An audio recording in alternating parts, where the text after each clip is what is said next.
이 본문 넘기는 것까지는 상진 형제님께서 도와주세요. 네.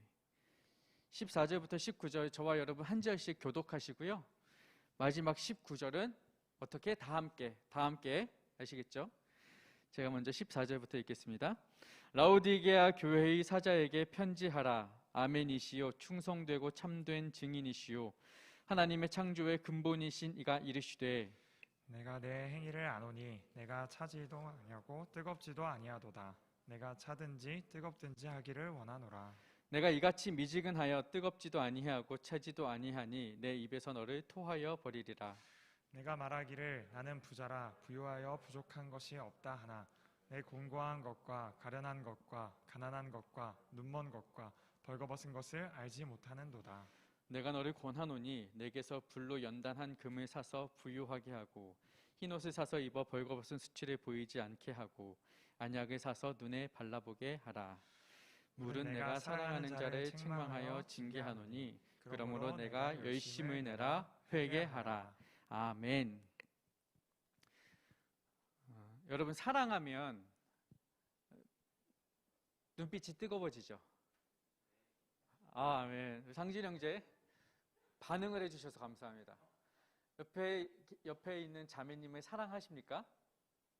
네. 그럼 지금 그 가슴이 뜨겁습니까? 아직은 그래야 돼요. 근데 이 신혼이 1년 지난 지혜자매 뜨거워서 결혼하셨죠? 네. 지금도 뜨겁죠? 네. 아멘.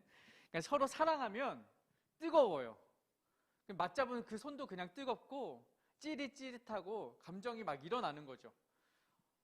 생각만 해도 가슴에 막 불일 듯이 일어나는 그 열정, 열심이 막 사랑이 있는 거예요. 저도 지금은 조금 이제 연식이 오래되었지만 20대 때 사랑은 굉장히 뜨거웠던 것 같아요. 20대 때의 사랑은 뜨겁습니다. 뜨거워요. 그런데 그 사랑이 이제 유통기한이 조금 지나다 보면 사랑이 옅어지거나 약해질 때 우리는 뜨겁다는 표현 대신 사랑이 식었다라는 표현을 하죠. 마음이 식었어? 너 식었어. 변해버렸다는 뜻이에요. 그렇죠? 더 이상 사랑하지 않는구나 라는 표현이 사랑이 식었다라는 거죠. 우리는 사랑을 표현할 때, 비유할 때 이 온도에 비유하는 거예요. 뜨겁다 혹은 식었다, 차갑다.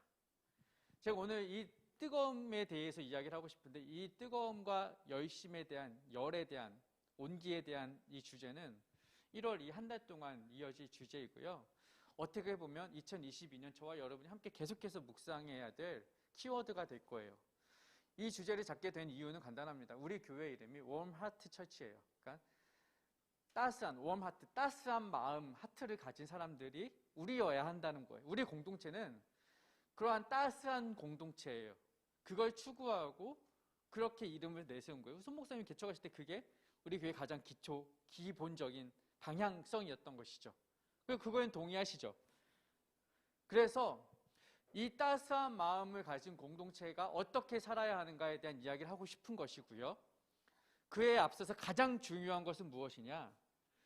우리가 이 따스한 마음, 우리 그 따스한 사랑, 어쩌면 더 나아가서 이 뜨거운 사랑, 이걸 단순히 옆에 있는 내 사랑하는 남편, 아내, 배우자, 여자친구, 남자친구에게 뿐만이 아니라 이 따스한 마음의 가장 직접적인 대상은 누구여야 하느냐? 그것이 하나님이어야 된다는 거죠. 신앙생활은 그런 거예요. 그래서 신앙생활을 우리가 이야기할 때 가장 중요한 것은 뭐 신앙생활에 어떤 다른 여러 가지 부분이 있을 수 있고 다른 다양한 정의가 있을 수 있겠지만 신앙인의 가장 중요한 자세는 무엇이냐? 하나님을 사랑하는 것. 이것이 신앙인이 가져야 될 가장 중요한 방향성이에요. 그러니까 내가 진짜 제대로 된 크리스천이냐 아니냐는 무엇으로 판단해요? 하나님을 향한 사랑이 뜨겁냐? 아니면 식어버렸느냐?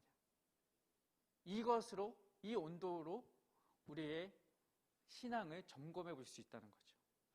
그래서 오늘 제가 여러분과 나누고 싶은 본문 속에서 라오디게아 교회를 통해 하나님을 향한 사랑, 그 사랑의 온도를 여러분 스스로도 한번 체크해 보자고요.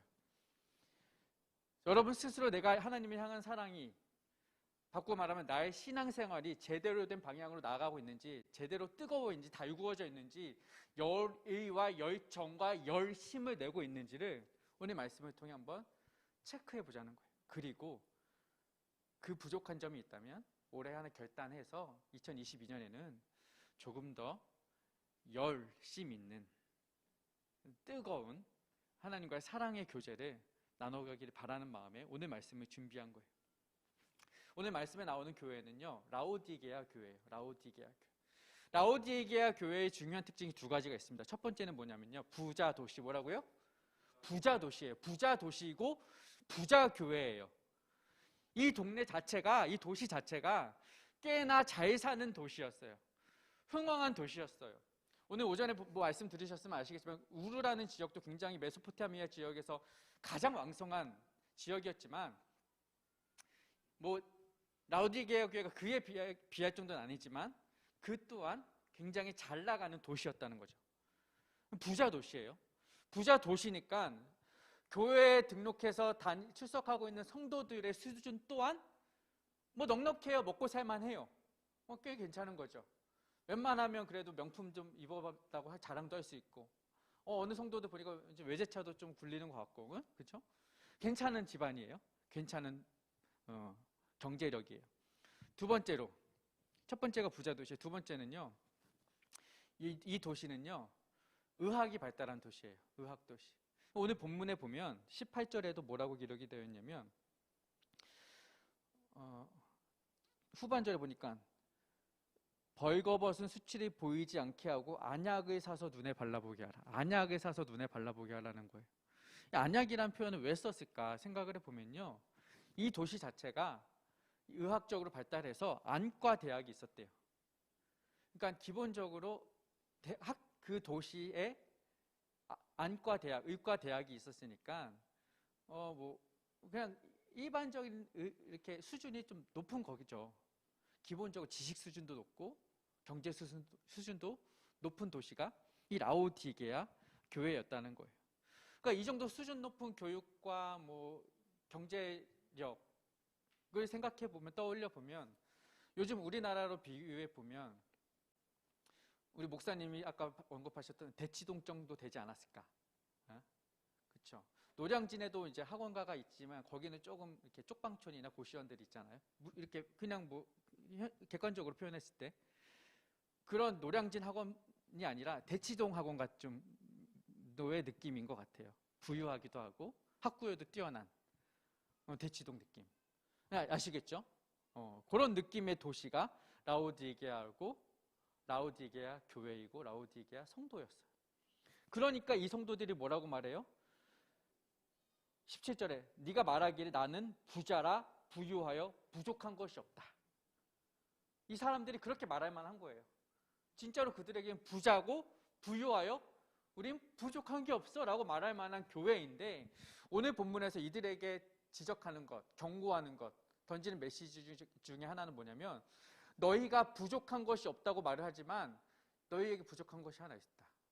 실제로 이들에게는 부족한 것이 하나 있었어요. 그게 뭐냐면요, 물이에요. 물. 뭐가 부족하다고요? 물이 부족했어요. 이 라오디게아 교회에는요, 이 지역은요, 물이 석회질 물이 났다고 해요. 석회질 물. 이해가 돼요? 우리나라는 물이 굉장히 좋은 편이에요.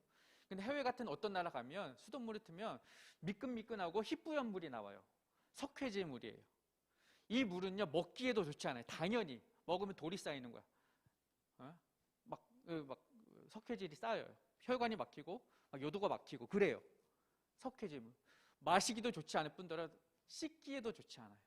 씻으면은 이 물이 더럽기 때문에 피부병이 나거나 여러 가지 문제가 생기는 거예요. 물이 안 좋아. 일단 물이. 이들이 부족한 점은 물이라는 거죠. 마시기에도 씻기에도 적합하지 않은 물. 이러니까 당연히 그 도시에는 의학이 발전할 수밖에 없었던 기본적인 요인이 잔존하고 있었던 것이죠. 이것들을 해소하려고, 해결하려고 의학이 발달하는 거예요. 자, 그러면 물이 부족해요. 물이 부족하면 어쨌든 물은 우리가 가장 일상생활에 가장 필요한 요소잖아요.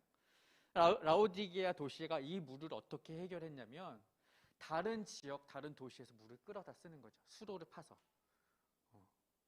그래서 했던 일이 뭐냐면 북쪽에 14km 정도 떨어진 곳에 있는 히에라볼리라는 도시에서 온천수를 끌어다 써요. 남쪽에 10km 정도 떨어진 골로세라는 도시에서 찬물을 끌어다 써요. 북쪽에 있는 물은 뜨거운 온천수예요. 밑에 있는 물은 차가운 물이에요.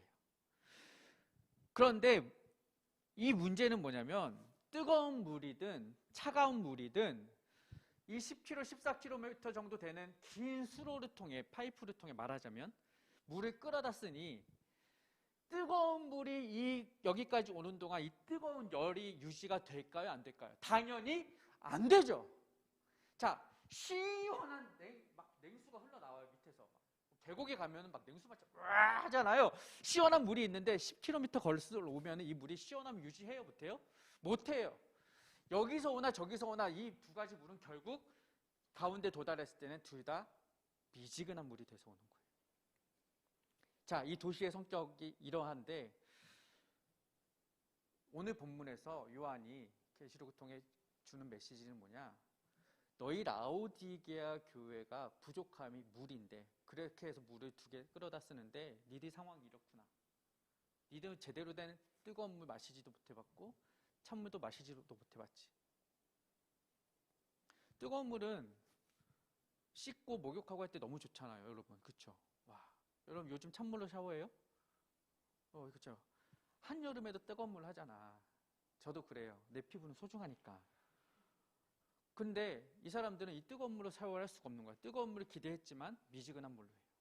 자, 여름에 더운 날에 냉수 한 모금 마시고 싶은데 시원한 물을 기대하고 마셨지만 미지근해. 그 해결이 되지 않는 거죠. 물이 있지만 여전히 부족한 거예요.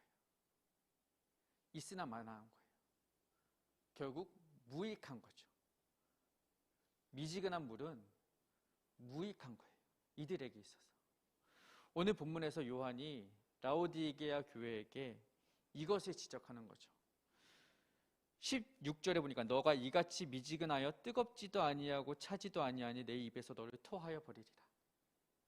이 말이 그거죠. 너희가 뜨거운 물도 아니고 찬물도 아니고 미지근한 물 마셨을 때, 샤워했을 때 별로 감흥이 없었지? 쓸데없었지? 나 하나님 여호와가 너희를 보는 마음이 그렇다. 미지근해가지고 뜨거운 물로 쓸래도 쓸 수도 없고 찬물로 쓸래도 쓸 수도 없는 이런 어정쩡한 미지근한 쓸모없는 무익한 그게 너희다. 이 교회의 문제점을 지적하는 것입니다. 그럼 여기서 우리가 주목할 것은 뭐냐? 우리가 그러면 뜨거운 물이 되어야 하느냐? 찬물이 되어야 하느냐? 이 질문을 해요. 이 본문을 보면 다 그런 생각을 하는 거예요. 여러분, 뜨거운 물이 되어야 해요? 찬물이 되어야 해요? 맞아요. 대답하기 애매해요. 그래서 못하신 거죠? 애매해요. 찬물도 되고 뜨거운 물도 돼요. 찬물은 찬물로서의 유익함이 있고요. 뜨거운 물은 뜨거운 물로서의 유익함이 있었던 거예요. 제가 방금 설명드린 대로. 문제는 뭐냐? 뜨거운 물도 아니고 찬물도 아닌 이 미지근한 물이 문제라는 거예요. 그래서 15절에 이야기하는 거예요. 네가 차지도 아니하고 뜨겁지도 아니하도다. 너가 차든지 뜨겁든지 하기를 원하노라. 하나님은요, 뜨거워라, 차가워라 단언하지 않으셨어요. 둘 중에 뭐든지 유익이 되는 한 가지는 해야 되지 않겠느냐. 근데 너가 그것들 중에 아무것도 하지 못하고 있다. 쓸모가 없는 상태다. 이거 이야기하는 거죠. 물론 처음 출발은 뜨거웠죠. 처음 출발한 지점에선 차가웠죠. 그런데 이 수로를 타고 긴 시간을 흘러오면서 차가움도 잃고 뜨거움도 잃어버린 거죠. 우리 신앙생활을 여기다 비교하는 거죠. 여러분, 우리 신앙이요, 처음엔 뜨거웠을 수도 있어요. 처음엔 차가웠을 수도 있어요. 무슨 말이냐? 차갑다고 해서 부정적인 게 아니라 나름의 유익과 나름의 달란트와 나름의 재능과 나름의 헌신이 있었다는 거예요. 하나님 보시기에 합당한 모습이 있었다는 거예요. 그런데 이 긴 수로를 지나오면서, 세상의 수로를 지나오면서, 신앙의 시간을 거슬러 오면서 이 파이프를 통해서 점점 우리의 어떠한 유익이 약해지고 무뎌지고 무너지고 있다라는, 미지근해지고 있다는 점을 경고하는 것이죠. 그 대표적인 사람이 데마예요. 데마. 제가 오늘 피처링 데마라고 했는데, 데마는 어떤 사람이 있느냐, 빌레몬서 1장 4절을 보면요, 아까 연습했는데 안 넘어가요. 이거 아니에요. 본문 뒤로 넘겨주셔야 돼요. 빌레몬서 1장 24절을 나오면 같이 읽을게요. 시작. 또한 나의 동역자 마라 아리스다고 데마 누가가 문안하느니라. 바울이 말한 거예요. 나의 동역자 누가 있다? 마가 아리스다고 데마 누가가 있다. 바울에게 동역자로 언급된 사람이 데마예요. 바울은 누군지 아시죠? 말하자면 당대 최고의 인정받고 최고로 이렇게 존경받는, 그렇죠? 바울 목사님 최고예요. 세계적으로 최고의 목사님이었어요. 그런데 그 목사님에게 나의 동역자로 인정받는 사람 중에 한 명이 데마예요. 한국교회에서 최고의 목사님이 누가 있을까요? 뭐 우리가 인정하고 존경할 만한, 손진원 목사님. 김정. 자, 손진원 목사님이 계셔요. 할렐루야. 그 손진원 목사님이 계시고, 만약에 손진원 목사님의 동역자로서 내가 옆에, 김정이 딱 옆에 있다. 그럼 김정의 자부심이 어쩔까? 뿜뿜이죠. 자신감 뿜뿜이죠. 어깨뽕 장난 아니죠, 내가. 왜요? 나는 손진원 목사님과 함께 동역하는 사람이니까. 어디 가서도 난 자랑스럽게 말할 거예요. 나는 따스한 교회 손진원 목사님이랑 함께 사역해. 얼마나 귀하겠어요. 바울이라는 그 훌륭한 목사님과 함께 사역하면서, 그분이 전하시는 메시지를 함께 들으면서, 그분을 통해서 변화되는 부흥의 현장을 경험하면서, 목회적 조언을 들으면서, 이 데마라는 사람이 동역자로서 얼마나 많이 성장했을까요? 그렇죠? 훌륭한 스승 밑에서 이 데마라는 사람이 얼마나 귀하게 쓰임 받았을지를 우리는 충분히 상상할 수가 있는 거예요. 심지어 이 데마라는 사람은요, 골로새서 보니까 사랑을 받는 의사 누가와 또 데마가 너희에게 문안하느니라. 그러니까 여기서 특히 두 명을 꼬집어서 말하는데 그 중에 누가와 데마예요. 그러니까 아까 네 명이었는데 골로새서에서는 두 명으로 추리는데 그 중에 한 명이 데마예요. 누가와 데마. 그러니까 이 바울 목사님이 데마를 얼마나 사랑했는지, 얼마나 귀하게 썼는지 우리가 충분히 아는 거예요. 그런데 이 빌레몬서 1장을 기록하고 5년이 지났어요. 5년이 지나서 디모데후서를 바울이 기록해요. 5년이 흘렀어요. 바울 목사님과 5년 동안 함께 훈련받은 사람이에요. 기대되죠? 어떻게 쓰임받을지. 5년 후 기록된 디모데후서를 봅시다. 내가 이거 잘 넘길 수 있어야 될 텐데. 5년 후 함께 읽으세요. 시작. 이를 어쩐다. 우리가 기대했던 것과 다른 거죠. 5년 전의 기대와는 다른 거죠. 데마가 바울 목사님 옆에서 귀하게 사역하여 하나님 나라를 더욱 아름답게 세워갔더라. 이게 아니라 세상을 사랑하여 나를 떠나버렸다는 거예요. 무슨 일이냐고요. 데마는 분명히 처음에 유익한 사람이었어요. 뜨거운 물인지 차가운 물인지 모르겠지만 어찌되었든 유익한 사람이었는데 지금 무익한 사람, 미지근한 사람으로 변화된 거죠. 왜 그러냐 이거죠. 세상을 따라간 거예요. 세상의 사조와 세상의 사상과 세상의 흐름과 세상의 철학과 세상의 어떠한 가치관을, 세계관을 그대로 흡수하고 따라가 버린 거예요. 그 기나긴 세상의 수로를 지나가는 동안 신앙이, 믿음이, 하나님을 향한 사랑이 미지근해져 버린 것이죠. 그리고 떠나간 거예요. 그럼 이 데마가 경험한 세상은 뭐예요? 어떤 세상의 편의주의, 쾌락주의, 물질주의, 문명주의겠죠. 로마에 갔더니 하나님 나라에 대해서 그동안 그가 그렇게 열심히 들었고 그 또한 가르쳤을 텐데 하나님 나라는 보이지도 않고 이 세상의 나라, 세상의 문명, 세상의 가장 웅대하고 화려한 도시는 나라는 로마 제국이었다는 것을 눈으로 보게 되는 순간 그가 지금까지 가지고 있던 믿음이 송두리째 흔들리는 거예요. 그리고 말씀드렸지만 디모데후서 바울의 말년이 썼어요. 바울의 말년에 감옥에서 썼어요. 바울 목사님과 열심히 사역하고 배웠는데 바울 목사님의 그 확신 있는 메시지 들었는데 결국 시간이 지나서 보니까 바울 목사님에게 다가오는 결론은 뭐냐?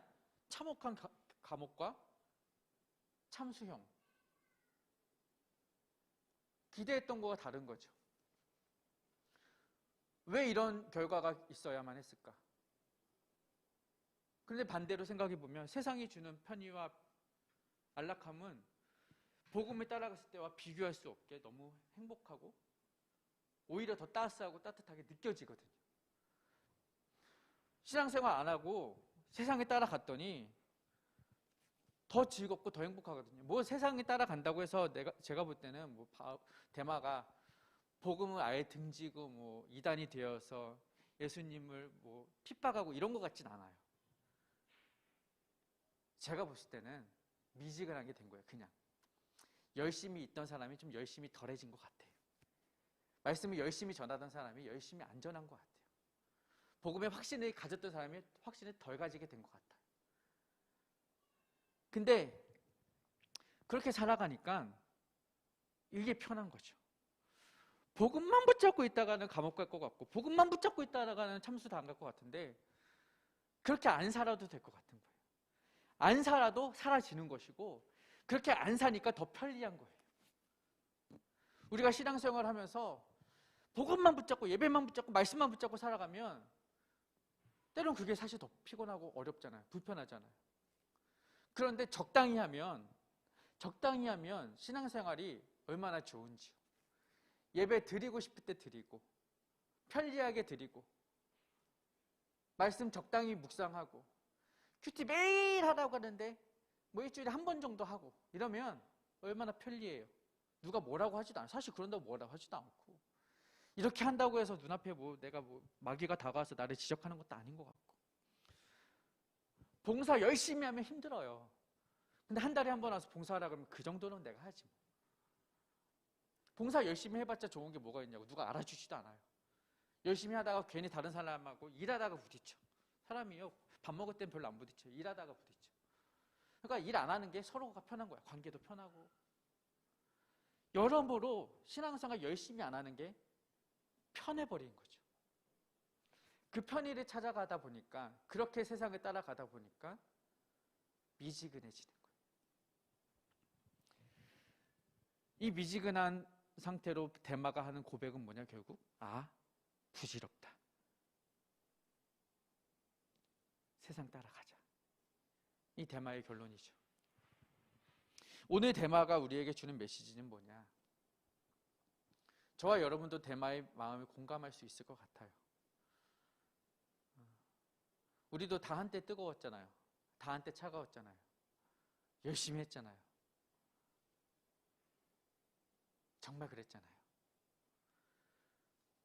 근데 그래 보니까 힘들잖아요. 힘들어.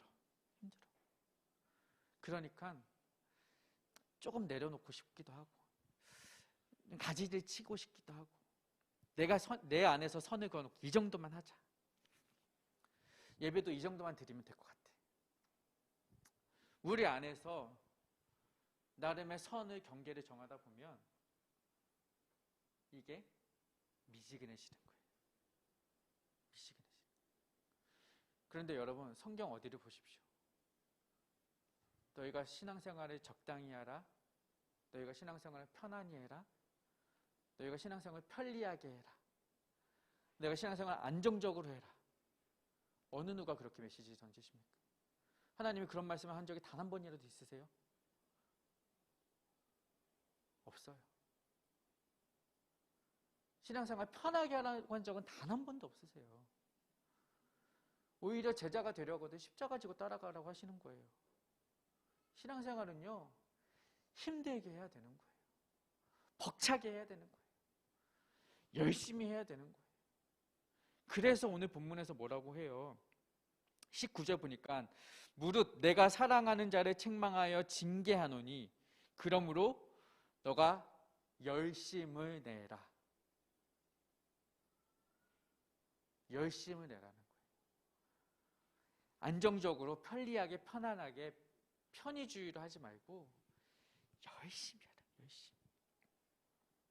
열심히 하라.